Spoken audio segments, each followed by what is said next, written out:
Hi, welcome back to Far From Eden. It's a difficult time in our world. A lot of people are searching for purpose and wondering what it's all about and why, why get up in the morning and go and work and do, what's the point? Billie Eilish's song, What Was I Made For? I think that's a perfect song. I might do a reaction to it for how women are like, what am I even here for? Because they don't know, because it's not congruent with what they are actually here for, what society is pushing on them. And that's true for all of us. So men struggle with it as well. I think especially Gen Z, because I think Gen Xers are a little bit more aware and the older millennials are more aware of like what it should have been, because they at one point wanted a family, wanted children, and they wanted that family and children to stay together and have, grandchildren. Men want to pass on their legacy, possibly a family business. That was the purpose. That for hundreds and hundreds and hundreds of years, until just recently, that was the purpose. And everybody knew. It wasn't a secret. And nobody thought their purpose was their job down at the factory. And nobody thought their purpose was, doing nails or, starting their own business, selling cosmetics or being a YouTuber. It wasn't that. It wasn't about your ego. It wasn't driven by ego. So men, that was their purpose. That was their anchor. That was why they kept going every day. And now, there are no real women. There are no real mothers. There are no real wives.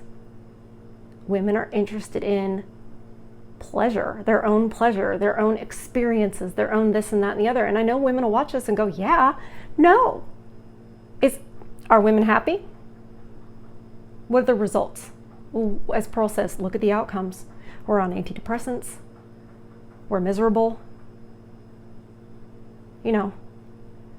We weren't that way. The whole lie about, well, we were miserable trapped housewives in the 1950s, that's a lie, because we would have grandparents telling us that stuff and being like, oh, I'm so glad you guys have it so much better. They don't say that, because we don't. And they never were like trapped in their abusive marriages and forced to be in the kitchen. They weren't. They wanted to be there. It was ridiculous to think that they would want to go and work.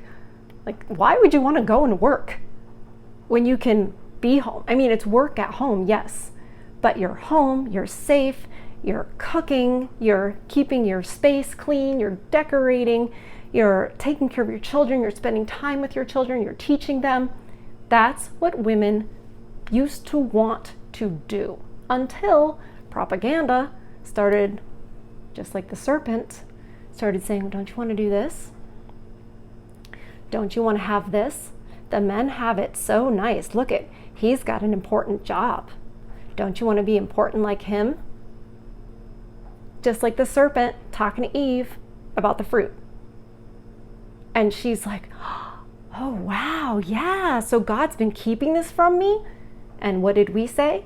Oh, yeah, I want to have a career. Men have been keeping this from me? No, they weren't. They were protecting you from it. Just like God was protecting you from sin and pain and suffering and all the rest of it. It's the same exact thing.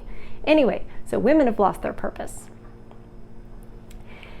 And I personally never married for reasons like I didn't think I should, expect anybody else to deal with multiple sclerosis. I had 2 serious boyfriends and I thought that I was run through.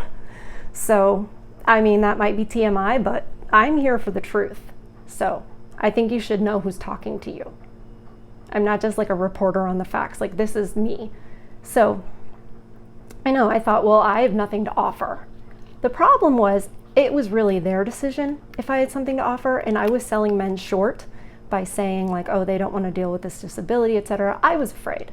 I was afraid of rejection. I see all that now. That's not the point. So I just kept being a riding instructor and doing as much as I could do with the multiple sclerosis. So riding instructing, I was roommates with my mom all through my 20s, 22, all through my 20s until she died when I was 38. Just roommates with my mom. And I dated, I think, 2 guys during that time and was celibate. And the only reason I dated during that time was to go, see, there's nobody out there for me, because people were bugging me. I have videos on that too. But I'm leading up to what I'm going to say about my purpose, and I believe my purpose to be. It's obviously I didn't do the proper thing and be married and have children, and those days are past. But when my mom died and I realized there's no more riding instruction for me, I'm not going to be a mentor to these children, and I'm not going to be teaching them to ride and incorporating life lessons with it. I just said to God, because I was like, I have nothing. Like, I don't know why I'm here. I have nothing. I have nothing to offer. I have MS. I can't do riding instruction and everything without, a lot of help that I can't afford while I'm doing it. So why am I still breathing? Why am I still existing? But I knew, well, I am still existing and I'm still breathing, so there must be a reason. So I said to God, just take me where I'm needed. Just take me where I'm needed. Just direct me and take me where I'm needed. And I meant it. And I was just done with my own agenda, my own ego, my own anything. And I just became a vessel. And fairly shortly after, it led me here.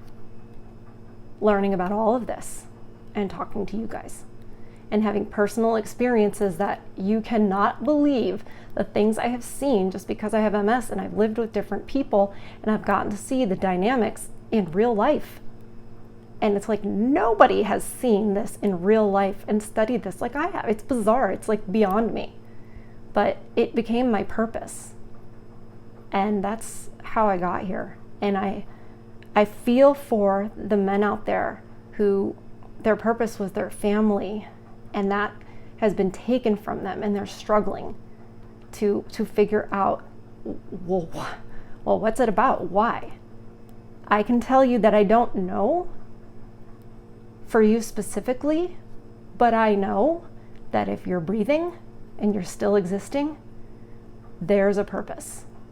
There is a purpose, or you wouldn't be here.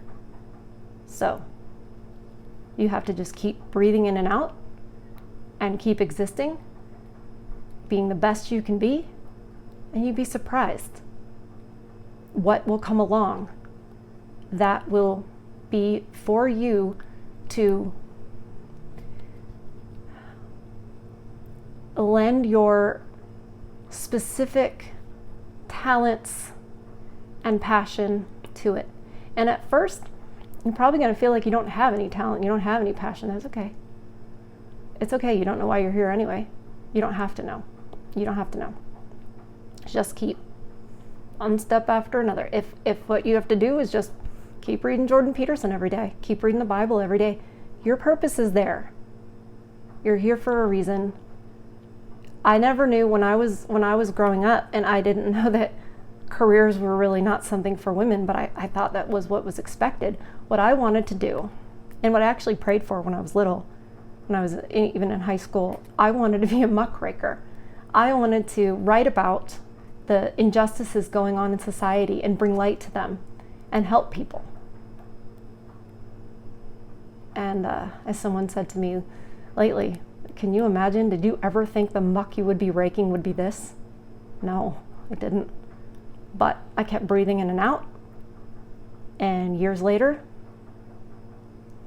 here we are. And I'm glad. And the days are still hard sometimes.